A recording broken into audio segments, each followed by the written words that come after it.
Hello दोस्तों, welcome all. हाँ दोस्तों, बहुत सारे कैंडिडेट्स के मन में एक ही डाउट है कि सर जो वैकेंसीज डिटेल दिया हुआ है M P N H M C H O का वो गलत दिया हुआ है।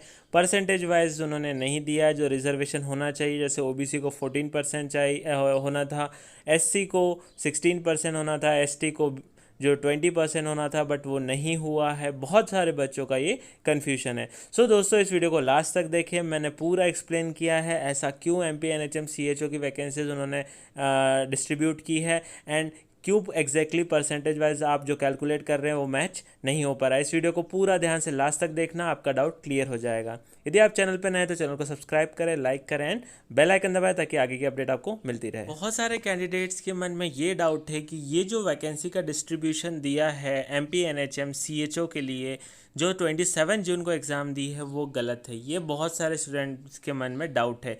जैसे हमें पता है कि कोई भी रिज़र्वेशन है, कोई भी कास्ट का रिज़र्वेशन है, वो फिक्स है। हमें पता है दोस्तों कि एससी का रिज़र्वेशन 16% है, एसटी का रिज़र्वेशन 20% है, एंड ओबीसी का आभी का रिज़र्वेशन 14% है। ठीक है, ये हमें पता है। बट इसके आधार पर, इस रिजर्वेशन के आधार पर ये वैकेंसी डिस्ट्रीब्यूशन नहीं है। बहुत सारे बच्चों का क्वेश्चन है। जैसे देखते हैं यहाँ पे जो दोस्तों अन्य पिछड़ा वर्ग है, यानी ओबीसी को 189 सीट्स दी हुई है, 189 सीट्स दी है। तो यदि हम इसका परसेंटेज निकाल लेते हैं, यदि हम इसका परसेंटेज निकालते हैं 2400 में से, यदि ये 441 को अलग भी रख देते हैं, तो हम इसका यदि परसेंटेज निकालते हैं दोस्तों 2409 वैकेंसीज़ में, तो इसका परसेंट निकलता है, ये हमारा अराउंड आता है 7.8%। ठीक है, तो 7.8%, जबकि ओबीसी का रिजर्वेशन 14% है। तो इतना कम वैकेंसीज कैसे दिया है? ऐसे ही जो हमको पता है आर्थिक रूप से कमज़ोर है, इसका तो रिजर्वेशन 10% है। जो आर्थिक रूप से कमज़ोर वर्ग है उसका रिजर्वेशन तो 10% है। तो यदि मैं 2409 वैकेंसीज़ का, यदि मैं 2409 वैकेंसीज़ का 10% निकालूंगा, तो यहाँ पे तो 240 वैकेंसी ही होनी चाहिए थी। कितना होना चाहिए था दोस्तों? 240 वैकेंसी होना चाहिए थी। बट यहाँ पे कितना दे दिया गया? 652 वैकेंसीज दे दिया गया। तो बहुत ज़्यादा कन्फ्यूजन है बच्चों के माइंड में कि सर ये कैसे हो गया, ये गलत डिस्ट्रीब्यूशन कैसे दे दिया। पर दोस्तों, मैं आपको एक बात क्लियरली इसमें बता दूँ, यहाँ पे कुछ भी गलत डिस्ट्रीब्यूशन नहीं है।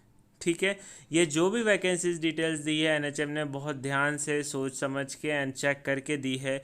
ये जो नोटिफिकेशन आया है दोस्तों, जैसे ही मैं इसको स्क्रॉल अप करता हूँ, आप यहाँ देख सकते हो, जैसे ही मैं स्क्रॉल अप करूँगा इसको, आप इसका स्टार्टिंग में ही आपको दिख जाएगा इसका रीज़न। ये जो वैकेंसीज़ है दोस्तों, ये बैकलॉग वैकेंसीज़ है। ये वैकेंसीज़ कौन सी है दोस्तों? बैकलॉग वैकेंसीज़ है। यहाँ पे क्लियरली मेंशन किया है कि राष्ट्रीय स्वास्थ्य मिशन मध्य प्रदेश के अंदर बैकलॉग रिक्त पदों के विरुद्ध सर्टिफिकेट इन कम्युनिटी हेल्थ, जो लास्ट टू लास्ट ईयर या लास्ट ईयर जो वैकेंसीज निकली होगी, उसका एग्जैक्ट इन्होंने यहाँ पे डिटेल नहीं दिया दोस्तों। बट इन्होंने ये मेंशन कर दिया कि ये नई वैकेंसीज नहीं है, ये बैकलॉग वैकेंसीज है जो वैकेंसीज भर नहीं पाई थी। ये कौन सी वैकेंसीज है दोस्तों? बैकलॉग वैकेंसीज, जो वैकेंसीज भर नहीं पाई थी। तो यदि कोई नोटिफिकेशन आता है, बहुत ध्यान से सुनना, यदि कोई नोटिफिकेशन आता है, उसका रिक्रूटमेंट प्रोसेस होता है, उस रिक्रूटमेंट प्रोसेस में कुछ पद रिक्त हो जाते हैं, तो उस रिक्त पद पे, उस खाली पदों पे जो पहले रिजर्वेशन लागू हुआ था, जैसे मान लो वहाँ पे ओबीसी की 50 सीट्स थी और 45 भर गई है, तो अब जो बैकलॉग वैकेंसी के लिए वैकेंसी निकलेगी वो 5 पद के लिए ही निकलेगी, 5 वैकेंसी ही निकलेगी। फिर से बता देता हूँ, मान लो एक पहले रिक्रूटमेंट हुआ था, उसमें एससी का 400 वैकेंसीज था, एंड उस टाइम पे 300 भर गया, तो 100 बचा। तो अब जो नया नोटिफिकेशन आएगा उसमें एससी को 100 वैकेंसी ही मिलेगी, वापस से उसको रिजर्वेशन के हिसाब से वैकेंसीज नहीं मिलेगी। तो यहाँ पे वही हुआ है दोस्तों, बहुत ध्यान से देख लो। यहाँ पे जो हुआ है, यहाँ वही चीज़ हुई है। ये जो वैकेंसीज है ये बैकलॉग वैकेंसीज है। ये जो आपके पास 2850 वैकेंसीज है, ये बैकलॉग वैकेंसीज है। ठीक है, तो यहाँ पे जो डिस्ट्रीब्यूशन हुआ है, जैसे आप देख सकते हैं कि दिव्यांगों को 6% दिया जाता है। कितना दिया जाता है दोस्तों? 6%।